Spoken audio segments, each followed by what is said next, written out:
This is Leon Klate, pastor at Pinel Congregational Church, and he has some reflections on dwelling in the Word and what's happening in his congregation right now that might or might not be about dwelling.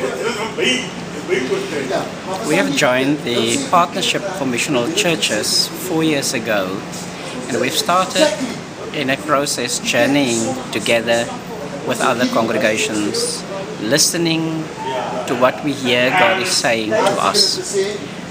We have used over a number of years now dwelling in the Word as a way of listening to God also through each other, in discerning what God is saying to us now.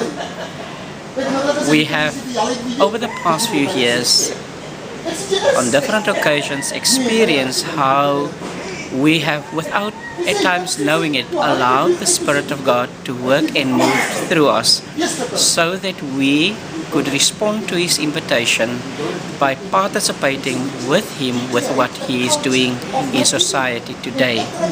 And we are glad to be co-workers and co-creators with God in His creation story. That is for us an ongoing process. We have a few incidents which we in some way could directly link to our experience in the congregation of dwelling in the Word. Yeah. We have witnessed and we have seen that there's an ongoing dialogue and conversation between members around the text that we use for dwelling in the Word. Our sacred text, of course, is Luke 10, the commissioning. And we have witnessed how that has become a formative discipline, and how people were formed as disciples through the Word of God. Just recently, in fact less than 24 hours ago, through exposing myself, my own vulnerabilities, my own fears, to the Church Council in a letter, I've asked them for special leave, indicating that it has become increasingly difficult for me to do my formal studies and to oblige to the expectations of the Church, to my pastoral work within the church and the local congregation.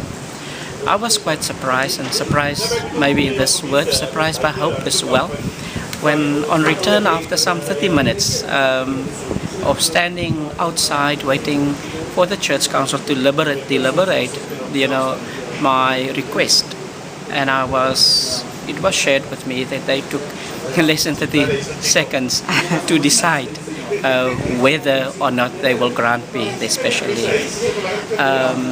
What they have done for the rest of the time was to look at ways in which they could, as a priesthood of all believers, participate in the work of God in the local congregation, to allow me space and time to reflect and to concentrate on my studies. I think that wasn't it for dwelling in the Word, and we have done it for an hour and a half as part of our meeting. The attitudes or the scene would have been different, but because of the culture that has shifted within the congregation of listening to God and listening to God through others as well, we could today say that we have made some cultural changes, and the dominant culture of the church have shifted from being a church that maintained to a church that are involved with God in His mission in the world today.